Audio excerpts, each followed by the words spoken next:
자, 오늘은 선발된 사람의 눈이라는 제목으로 하나님께서 우리에게 말씀을 주셨습니다. 오늘 본문은 하나님께서 출애굽을 한 이후에 1년 반 동안 이스라엘 백성들을 인도하셨어요. 그리고 1년 반 만에 하나님이 가나안 땅을 들어가자고 백성들에게 제안을 하신 거예요. 여러분, 출애굽을 400년 만에 했습니다. 그런데 하나님은 얼마나 마음이 급하신지 가나안 땅을 1년 반 만에 들어가자 하시는 거예요. 그러면서 정탐하라고 그랬거든요. 근데 가기 싫다고 합니다. 싫은 건 아니죠. 왜냐하면 과일이 너무 풍성하고 그리고 열매가 너무 풍성해서 너무 가고 싶은데 꼭 그거 있잖아요. 우리 아이들이 나 서울대는 못 갈 것 같아. 뭐 그런 거 같은 거죠. 네, 나는 하이닉스는 취직하지 못할 것 같아. 뭐 이런 거랑 비슷한 거죠. 거기는 안 된다는 겁니다. 그런데 하나님은 가자는 거예요. 내가 여호와가 내 자손들에게 주려고 택한 땅이라는 거예요. 근데 하나님하고 이 백성들의 지도자를 수령으로 뽑은 거거든요. 각 지파의 대표 지도자들을 뽑은 겁니다. 나약한 사람들을 뽑은 게 아니라 대표자들을 뽑은 거거든요.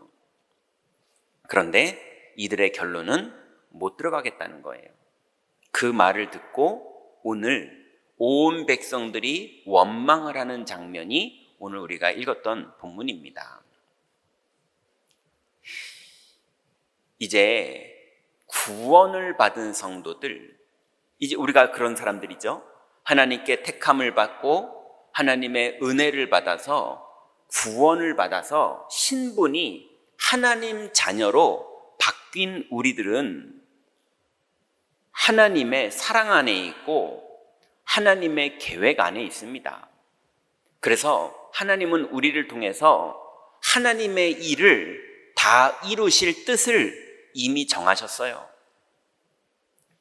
자, 그래서 구약 성경을 보면서 우리가 우리 인생길의 거울을 삼고 그대로 구약 성경의 이스라엘 백성과 함께 하셨던 하나님이 지금 그대로 우리를 인도하신다는 사실을 알면 오늘날 우리가 어떻게 마음을 먹고 어떻게 기도를 하고 어떤 눈으로 우리의 현장을 봐야 되는지 답이 나오게 되고 그 사람은 여러분의 형편과 사정이 어떻게 됐든 간에 반드시 하나님이 우리에게 주시기로 작정한 가나안 땅의 응답을 받게 됩니다. 자, 그러면 구원을 누리는 믿음의 단계가 우리들에게도 있고 과거의 이스라엘 백성들에게도 있었어요. 이스라엘 백성들의 단계는 어땠냐 하면 여러분 우리가 잘 아는 것처럼 모세를 하나님이 보내서 이스라엘 백성들에게 피제사가 무엇인지를 알려줍니다. 근데 피제사의 내용도 몰라서 하나님이 먼저 9가지 재앙으로 애굽에 그렇게 왕도 숭배했던 애굽의 신들을 하나님의 능력으로 다 꺾는 것들을 하나님이 보여줘요. 애굽의 가장 위대해서 왕 옆에서 점술사들이 왕을 돕고 그 점술사들이 숭배하던 모든 그 신들을 모세를 통해서 여호와가 다 꺾습니다. 그런데도 바로 왕은 안 바뀌었거든요. 그리고 노예의 신분은 안 바뀌었거든요.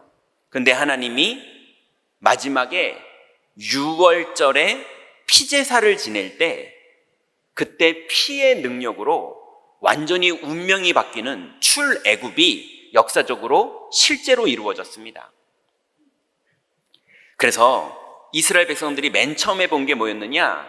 열재앙을 무너뜨리는 여호와와 6월절 피를 발랐더니 일어나는 구원과 해방, 이게 무엇인지를 실제로 이스라엘 백성들이 체험했어요. 그게 출애굽기 12장입니다. 그런데 13장에는 하나님이 무슨 일을 벌이셨느냐? 홍해바다 가기 전에 이미 불기둥으로 이스라엘 백성들을 보호하시고 구름기둥으로 이스라엘 백성들을 지키시면서 가야 될 방향, 보호하시는 여호와의 능력, 하나님의 사랑을 불기둥, 구름기둥으로 확인시켜 주십니다. 얼마나 확인해요? 매일 확인하고 매시 확인하고 매사에 확인했어요. 왜냐하면 불기둥이 서 있었으니까요.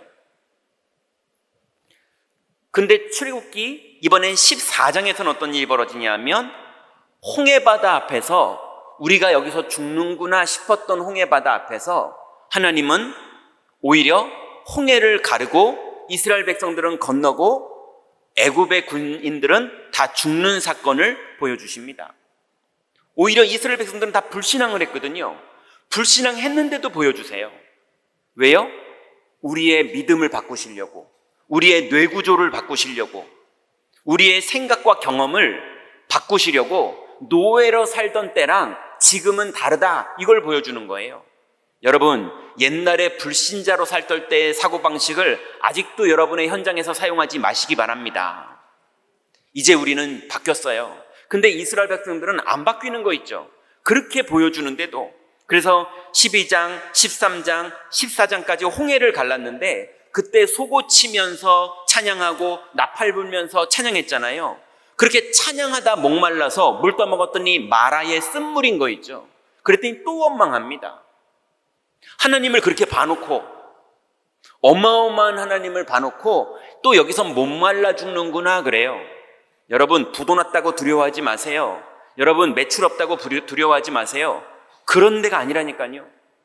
하나님이 우리와 함께하는 건 그런 게 아닙니다. 마라의 쓴물을 원망 불평하는데도 불구하고 하나님이 또 단물로 나뭇가지 하나 집어넣었더니 금방 바뀌는 거 있죠. 그게 출애굽기 15장입니다. 그러고 나서 16장부터는 어떤 일이 벌어지느냐? 하나님이 만나를 내려주기 시작하세요. 그리고 심지어는 만나를 가지고는 이 단백질이 너무 부족하다고 느꼈는지 맨날 원망하니까 하나님이 메추라기를 이스라엘 백성들의 행진에 이 끝에서부터 저 끝까지 메추라기가 내립니다. 여러분, 토네이도가 일어나면 뭐 물고기도 떨어지고 그런다면서요. 그 정도의 자연현상 얘기가 아니에요. 이 끝에서부터 저 끝까지 하나님이 메추라기를 내리십니다. 창조의 능력이죠. 그런데서 이스라엘 백성들이 끊임없이 불신앙하는 거예요. 자꾸 자기의 생존만 생각하는 거예요. 나 중심, 육신 중심, 성공 중심으로만 자꾸 살으려고 그러는 거예요. 임마누엘을 누려야 되는데. 그래서 하나님이 아말렉과의 전투가 벌어졌을 때 전투의 승패가 어디서 결정되느냐? 모세가 두 손을 들고 기도할 때는 전쟁에 승리하고, 모세가 힘이 떨어져서 팔이 내려오면 전쟁에서 자꾸 패하는 거예요. 그래서 아론과 훌이 눈치채고, 여호수아도 눈치채고, 이스라엘 백성도 눈치챘어요. 모세의 두 팔이 떨어지지 않도록 돕자. 그래서 돌로 모세를 앉히고 양팔을 아론과 훌이 바칩니다. 그리고 여호수아는 그걸 믿음으로 현장에 나가서 완전히 승리해요. 그러고 나서 하나님이 시내산에는 십계명을 주시고, 그 이후로는 성막을 건축하게 하시고, 그 이후로는 모든 12지파의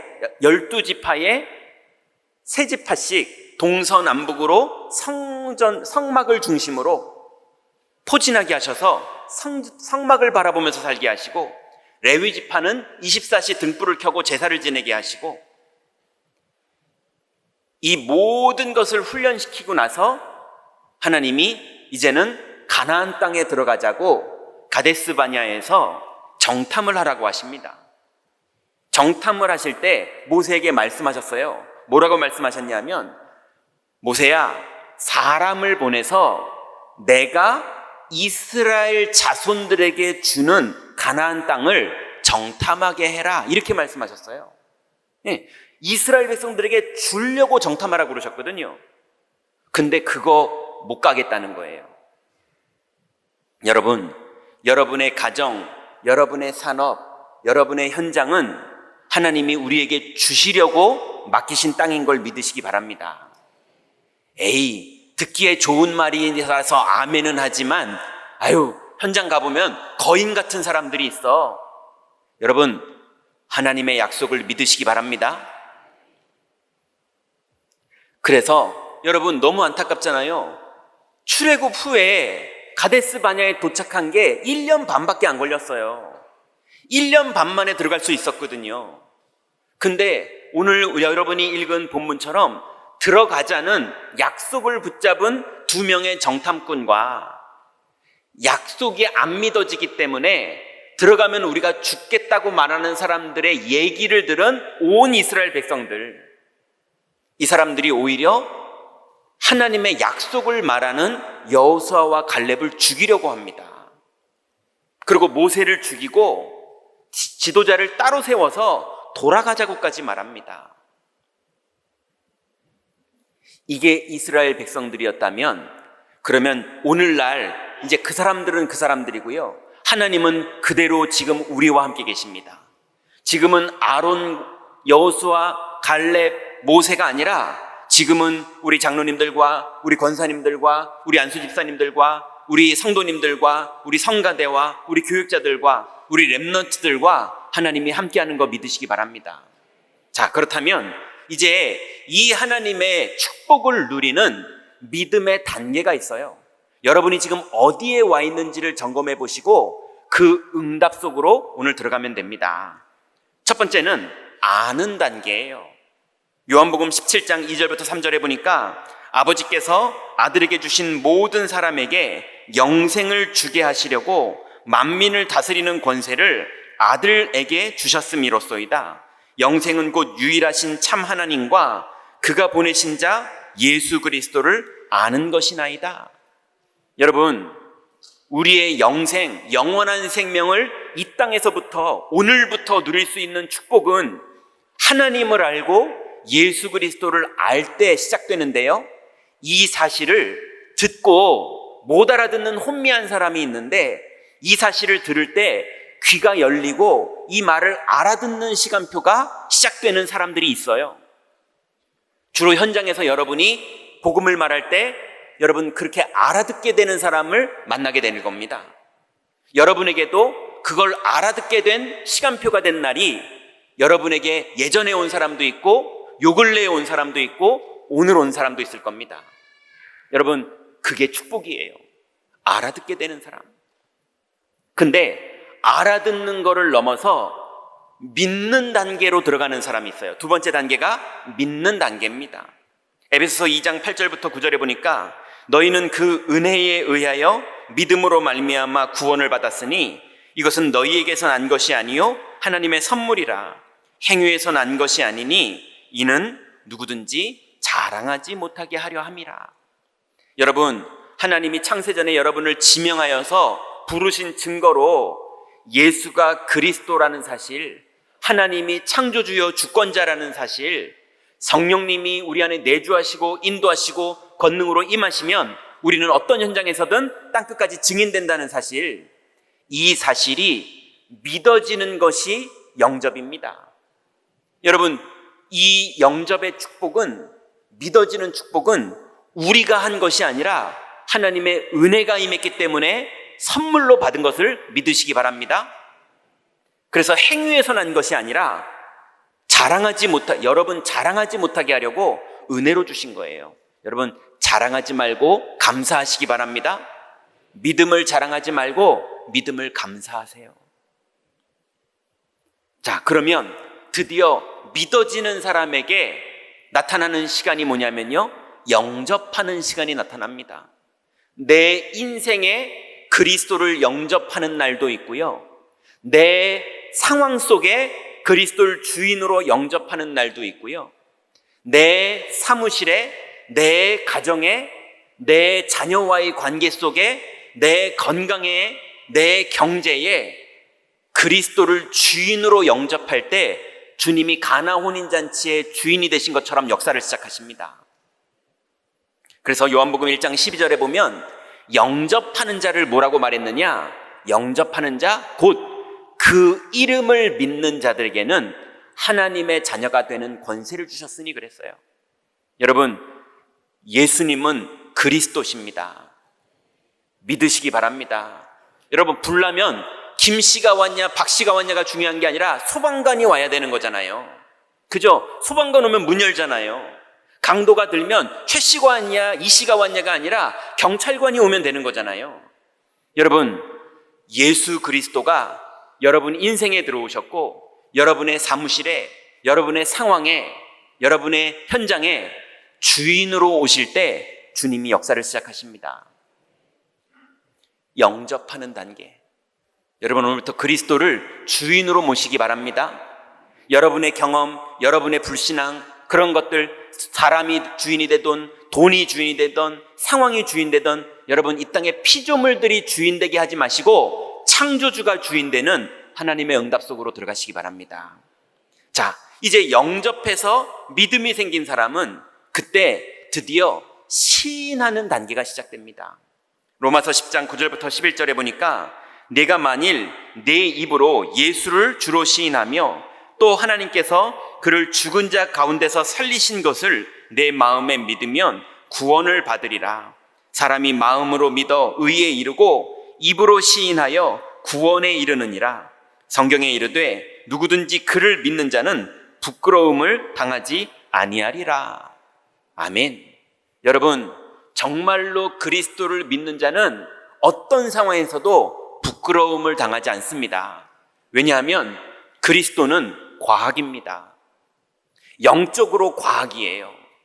여러분, 부끄러움 당할 것 같을 때 돈이 많이 생기면 이 부끄러움이 안 올 것 같은데, 부끄러움을 당할 것 같을 때 그 사람이 이 문제를 해결해 주면 부끄러움 안 당할 것 같은데, 그럴 수 있잖아요. 아닙니다. 부끄러움을 당할 것 같은 그 현장에 하나님의 나라가 임하고 성령이 주인 되시고 하나님이 뜻을 정하시면 여러분, 영적인 과학이 나타납니다.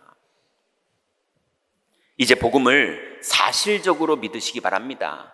그래서 여러분 현장에서 정말로 그리스도를 이제는 고백하고 시인하고 간증하는 것이 여러분의 삶의 중심이 될 만큼 그리스도를 현장에서 누리시기 바랍니다. 그래서 시인하는 단계가 드디어 시작돼요. 사무실에서 그리스도를 시인하고, 위기 앞에서도 그리스도를 시인하고, 기쁨 앞에서도 그리스도를 시인하고, 자랑할 것 앞에서도 자랑을 하는 것이 아니라 그리스도를 시인하는 그 축복을 누리다 보면, 그 축복을 이스라엘 백성들은 1년 반을 누렸는데 2명만 확신하는 단계로 들어갑니다. 여러분, 이제 확신하는 단계가 여러분의 하나님이 주신 선물입니다. 확신하는 단계가 뭐냐? 마가복음 10장 29절부터 31절에 보니까 예수님이 이렇게 말씀하십니다.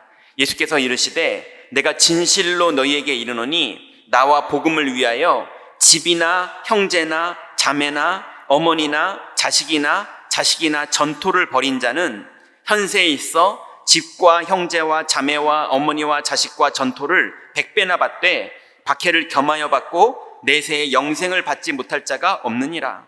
그러나 먼저 된 자로서 나중되고 나중된 자로서 먼저 될 자가 많으니라. 여러분, 이거는 자식을 버리라는 말이 아닙니다. 우선순위를 말하는 겁니다. 여러분, 하나님이 더 주인입니까? 자식이 더 주인입니까? 여러분, 여러분의 목숨이 더 중요합니까? 하나님이 더 중요합니까? 하나님은 우리에게 영생을 준비하셨고, 하나님은 우리와 함께 계시고, 하나님은 창조주입니다. 여러분, 여러분의 재산 다 어디다 넣어놨습니까? 은행을 믿고 은행에 넣어놨잖아요. 전 재산을 은행에 맡겨놨잖아요. 예. 여러분, 겁도 없이 엘리베이터 타고 17층까지도 올라가지 않습니까? 저희 집사람 보니까는 제가 120km를 달리는데도 옆에서 자고 있더라고요. 예. 30km만 자전거 타고 태워줘도 겁먹을 사람이 차에서는 120km를 달리는데도 전혀, 왜요? 차를 믿어요. 현대를 믿더라고요. 여러분, 현대에다가 목숨도 걸고 은행에다가도 목숨을 걸고, 그죠? 하나님께 목숨을 걸 믿음 준비되셨습니까? 여러분, 하나님이 정말 그렇게 믿을 뿐입니까? 아니면 그냥 취미생활 정도로 교회에 와서 그냥 어느 정도 긍정적으로만 믿다가 중요한 거는 내가 주인 돼야 됩니까? 하나님이 어떤 분인지 여러분이 믿으라는 얘기가 아닙니다. 확신 드는 사람은 가나안 땅을 정복합니다. 믿어주세요. 하나님은 그런 분 아닙니다. 얘들아 한 번만 나 좀 믿어줘. 하나님은 그런 거지같이 여러분에게 믿음을 구걸하는 분이 아닙니다. 믿는 사람은 땅을 정복하게 되는 겁니다. 하나님은 믿음의 사람을 찾으시지 애정결핍에 걸려가지고 믿음의 사람 많았으면 좋겠다 이런 분이 아니에요. 여호와는 홀로 계신 분입니다. 그래서 여러분 정말로 여러분의 현장에서 확신을 가지고 가나안 땅을 믿음의 눈으로 봤던 여호수아와 갈렙 같은 응답이 여러분의 가정에서, 여러분의 상황에서, 여러분의 건강 상황에서, 여러분의 사무실의 상황에서, 여러분의 경제 상황에서 실제로 하나님을 믿는 믿음이 확신하는 단계로 다 들어가시기 바랍니다.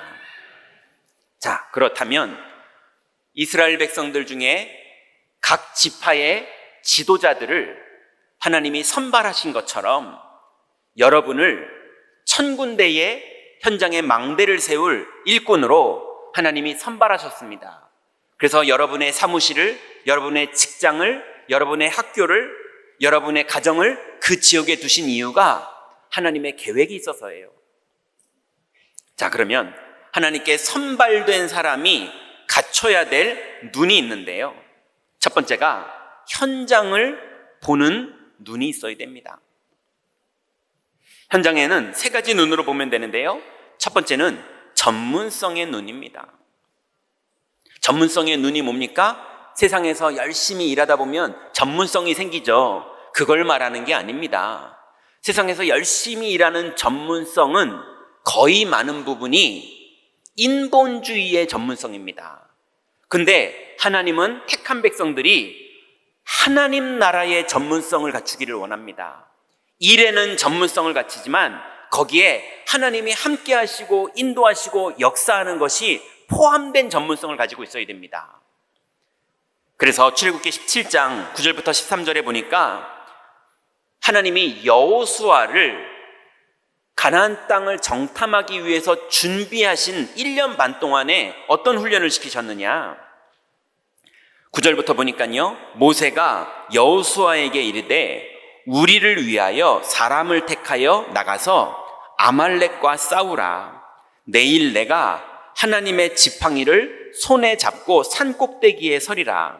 여호수아가 모세의 말대로 행하여 아말렉과 싸우고 모세와 아론과 훌은 산 꼭대기에 올라가서 모세가 손을 들면 이스라엘이 이기고 손을 내리면 아말렉이 이기더니 모세의 팔이 피곤함에 그들이 돌을 가져다가 모세의 아래에 놓아 그가 그 위에 앉게 하고 아론과 훌이 한 사람은 이쪽에서 한 사람은 저쪽에서 모세의 손을 붙들어 올렸더니 그 손이 해가 지도록 내려오지 아니한지라. 여호수아가 칼날로 아말렉과 그 백성을 쳐서 무찌르니라. 여호수아는 어떤 전문성이 준비된 겁니까? 전쟁의 전문성은 훈련받아서 준비돼서 이제 현장에 투입돼서 실제로 칼을 들고 싸우는데 여호수아는 사람을 뽑아서 나가라고 그랬거든요. 사람을 뽑는 것도 여호수아가 해봤고요. 그리고 나가서 싸우는 것도 여호수아가 하는데 결국은 모든 걸 최적으로 했지만 끝내는 모세가 손을 들고 있어야 승리하고 모세가 힘이 떨어지면 안 되는 거예요. 여러분 기도해 주시기 바랍니다. 담임 목사가 성령 충만한 교회와 담임 목사가 힘들어서 시달리는 교회는 다릅니다. 우리 교역자들이 성령 충만한 교회와 우리 교역자들이 맨날 무엇을 먹어야 되지, 무엇을 마셔야 되지, 막 장로님들 눈치 보고 성도님들 눈치 보고 이렇게 살면은 교회는 영적으로 어려워지는 겁니다.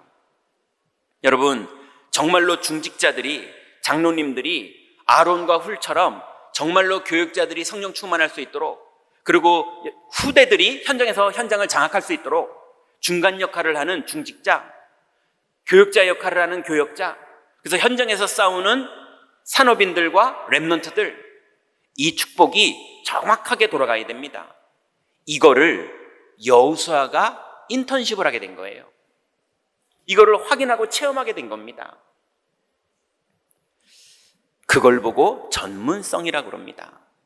여러분, 실제로 하나님이 함께하는 한 손에는 언약을, 한 손에는 실력을 가지고 실제로 현장에서 하나님 나라의 산업인의 응답을 누리시기 바랍니다.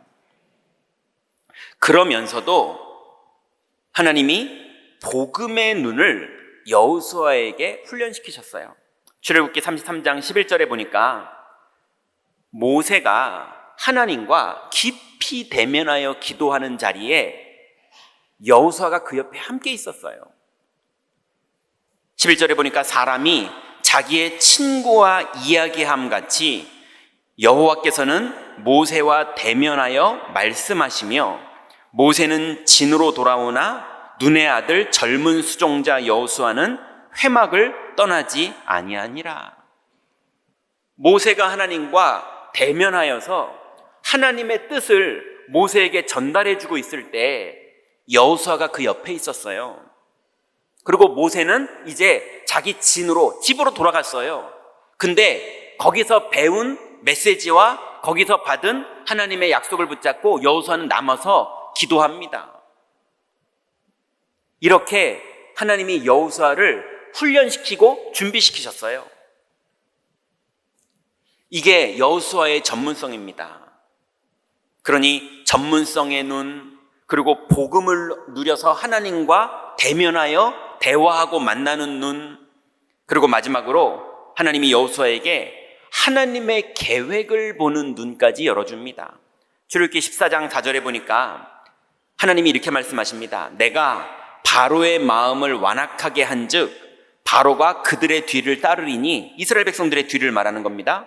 내가 그와 그의 온 군대로 말미암아 영광을 얻어 애굽 사람이 나를 여호와인 줄 알게 하리라 하시매 무리가 그대로 행하니라.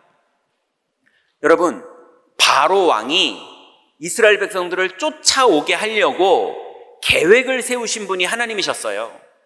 하나님의 의도를 모세에게 미리 말합니다.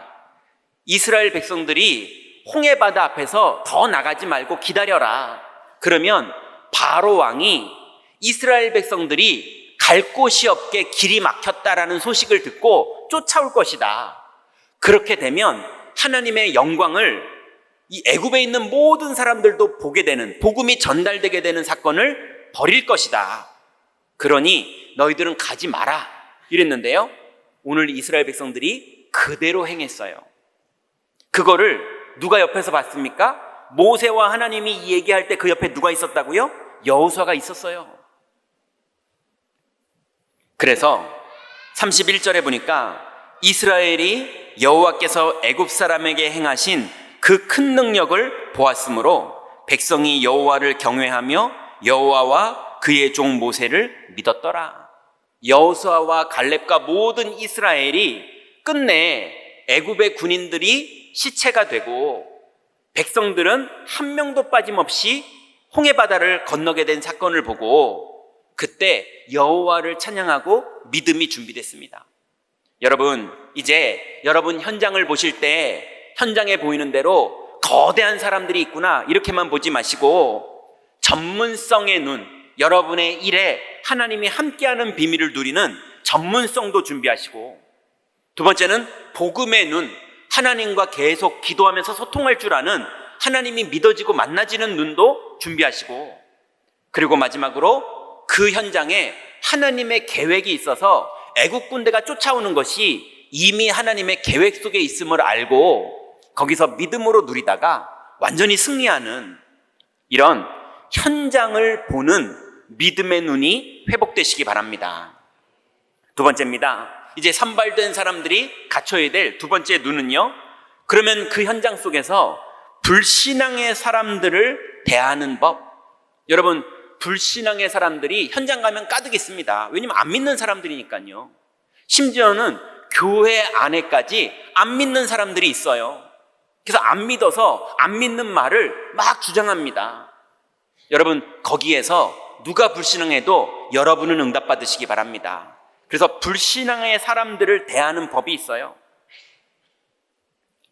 첫 번째가 당연성의 눈입니다. 여러분, 현장에 하나님이 안 믿어지는 불신앙의 사람들은 당연히 두려워합니다. 심지어는 두려움의 결론으로 마음이 훅 떨어져서 낙심까지 합니다. 그 마음이 떨어져 버려서 아무리 설득해도 안 돌아와요. 마음이 벌써 변해버렸거든요. 어느 정도입니까? 민수기 13장 31절부터 33절에 보니까 가나안 땅을 들어갔던 10명의 정탐꾼이 이러죠. 그와 함께 올라갔던 사람들은 이르되 우리는 능히 올라가서 그의 백성들을 치지 못하리라.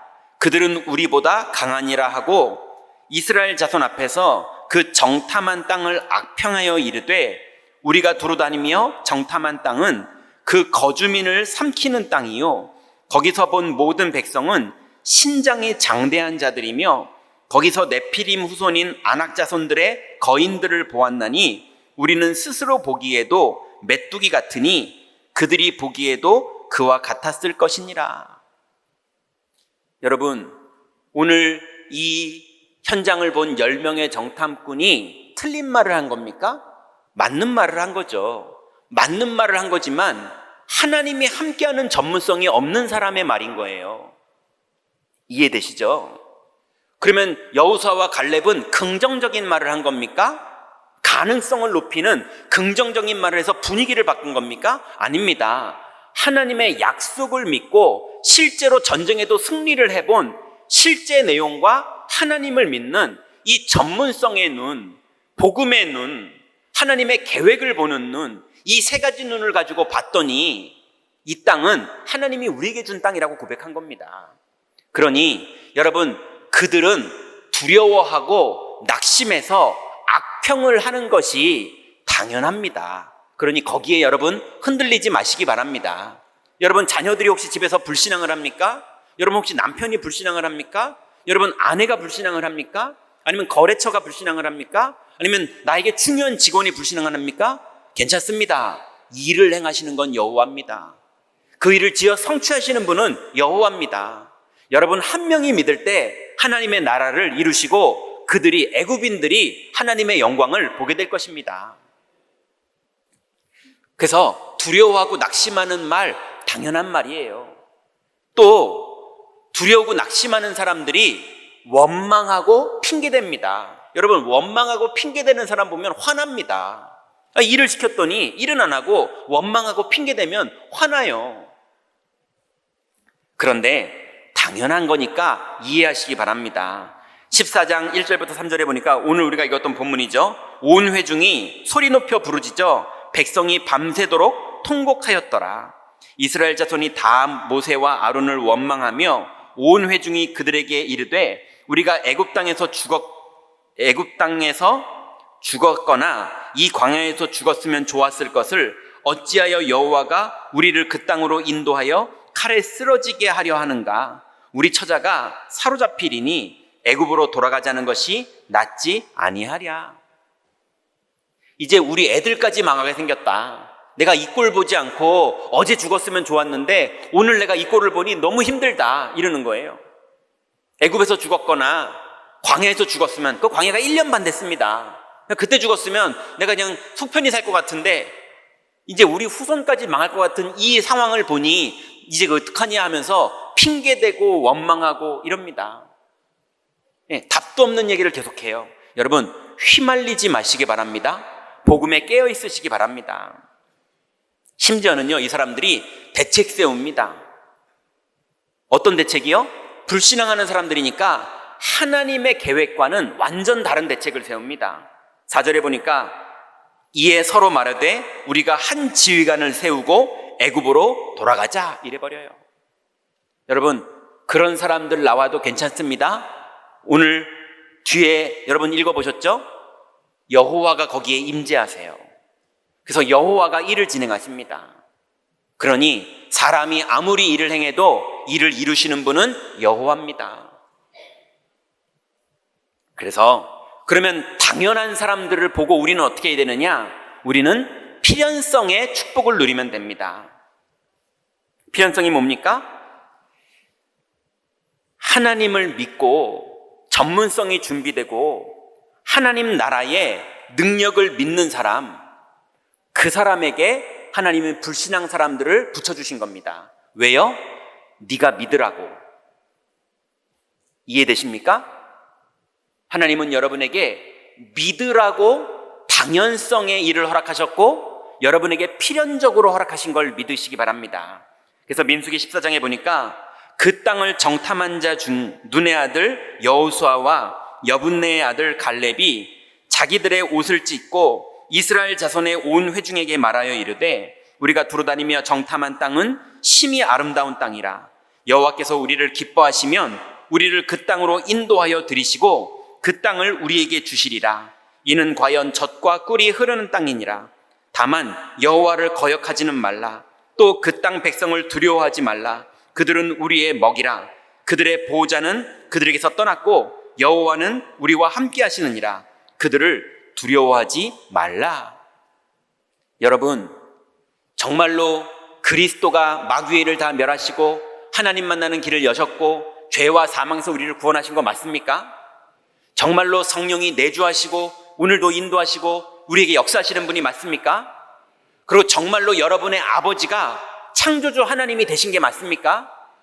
그럼 하나님이 주권 가운데 여러분에게 가정을 허락하셨고 산업을 허락하셨고 여러분이 그곳에 서 있는 것이 하나님의 주권인 게 맞습니까? 그러면 진짜로 하나님 믿으세요. 그게 우리의 필연성입니다. 그 믿음의 사람에게 하나님이 당연한 사람들의 상황을 허락한 것을 믿으시기 바랍니다. 그러면 어떤 일이 벌어집니까? 절대성의 응답이 나타나요. 오늘 민수기 14장 10절에 보니까 여호수아와 갈렙이 믿음의 고백을 했더니 어떤 일이 벌어졌습니까? 온 회중이 그들을 돌로 치려 하는데 그때 여호와의 영광이 회막에서 이스라엘 모든 자손에게 나타나시니라. 여러분, 끝내는 우리는 칼로 싸워 이기는 사람들이 아니라 여호와의 영광으로 이기는 사람인 걸 믿으시기 바랍니다. 하나님의 나라가 매일 여러분에게 임하고 매일 여러분 몸에 임하고 매일 여러분의 생각에 임하고 매일 여러분의 산업에 임하고 매일 여러분의 가정과 자녀들에게 임하는 축복을 내가 믿을 때 누리게 되는 겁니다. 그래서 이제 불신앙의 사람들 사이에서, 불신앙의 가족들 사이에서, 심지어는 불신앙의 교인들 사이에서도 절대로 휘말리지 마시고 당연하게 이해하시고 필연적으로 하나님 내게 주신 사건이라는 것을 아시고 믿음으로 누리시다가 절대적인 하나님의 응답을 실제로 누리는 응답 속으로 들어가시기 바랍니다. 자, 그러면 이제 이 축복에 능숙한 전문인이 되셔서 하나님의 응답을 지속하는, 한 번 체험하는 것이 아니라 이 축복을 평생 사용하는 복음의 전문가가 되어야겠는데요. 그러려면 성도의 그릇이 필요합니다. 여러분에게 이제 이것을 누릴 그릇이 필요해요. 첫 번째는 분별하는 겁니다. 여러분, 현장 가시거든 복음인지 율법인지 내 안을 분별하세요. 내가 지금 율법으로 막 뭔가를 정죄하는 건지 아니면 복음의 눈으로 믿음으로 이 상황을 보는 건지 여러분을 분별하세요. 또 내가 지금 믿음으로 선택하는 건지 두려움으로 선택하는 건지 분별하세요. 그래서 로마서 12장 2절에 보니까 너희는 이 세대를 본받지 말고 오직 마음을 새롭게 함으로 변화를 받아 하나님의 선하시고 기뻐하시고 온전하신 뜻이 무엇인지 분별하도록 하라 그랬어요.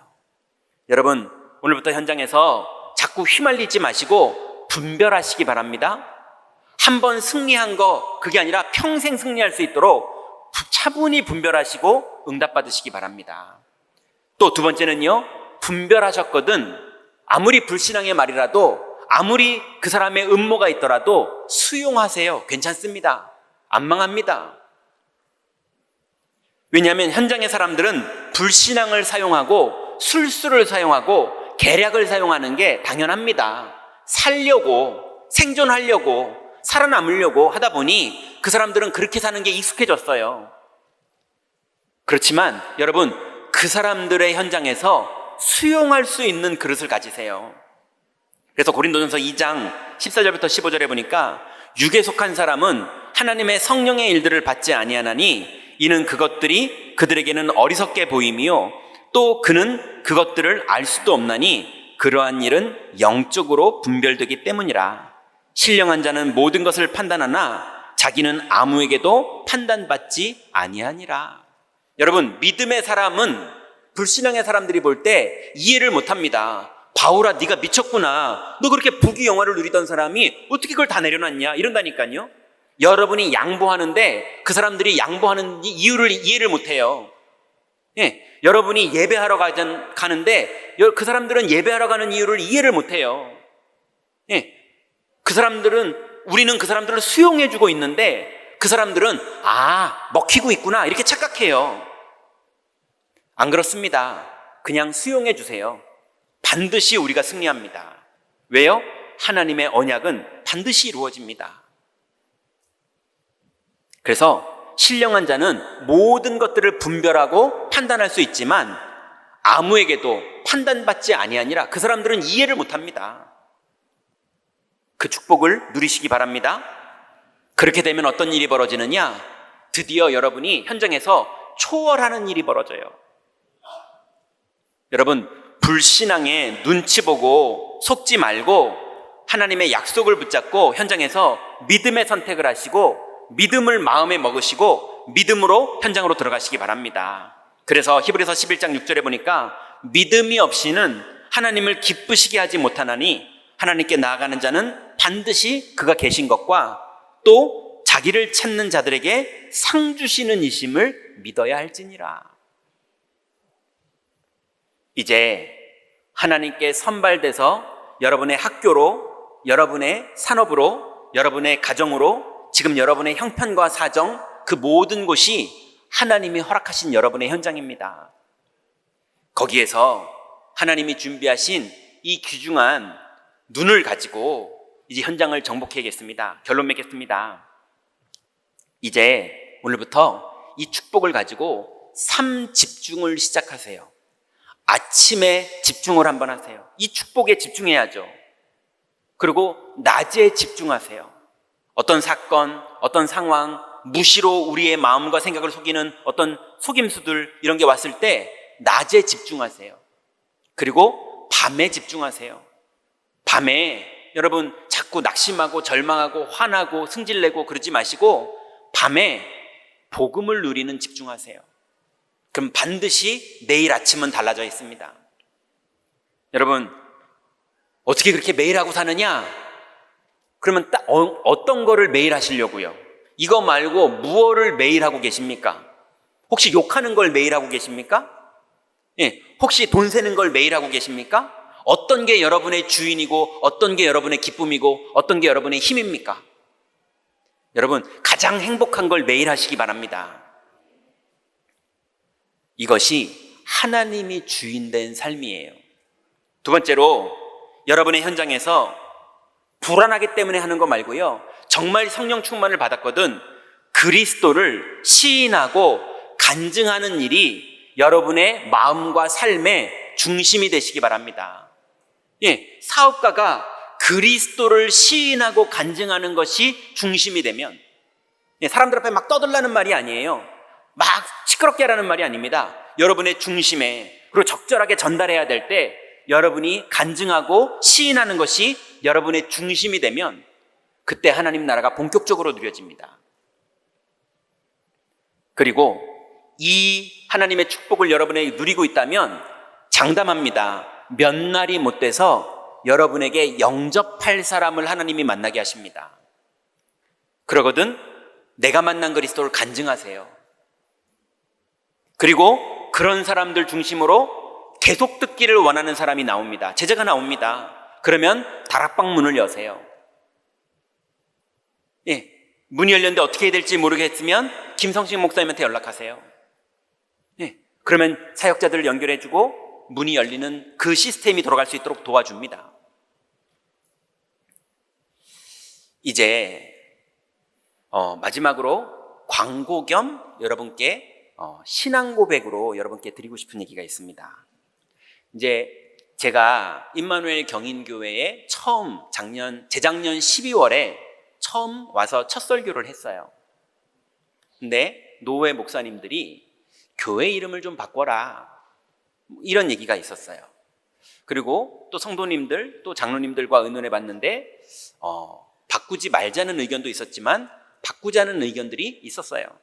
그래서 제가 지금까지 1년 7개월을 기도했었습니다. 그리고 여러분 잘 아시는 것처럼 공모도 했죠. 그 공모에서 거기에 하나님의 뜻이 있었나 싶어서 많은 분들의 그 내용을 가지고 장로님들과 의논을 해봤어요. 근데 성도님들이 주셨던 그 이름 모두를 장로님들이 똑같이 한 이름으로 정한 분이 없고, 어쩌면 그렇게 한 분은 요 이름 좋아하고 한 분은 이 이름 좋아하고 다 다른 거 보니까 좀 기다려야겠다 싶어서 장로님들께 부탁드렸습니다. 이제 여기서는 결정이 안 되니 담임 목사가 응답받을 때까지 기도해 보겠습니다. 그래서 하나님이 정확하게 응답을 주시면 그때 그걸로 확정하시는 게 어떨까요? 했더니 장로님들이 이제 허락해 주셨어요. 그래서 기도를 했고 응답을 받았습니다. 예. 그리고 장로님들과 얘기를 나눴는데 장로님들은 흔쾌히 당회에서 이제 오케이를 해주셨어요.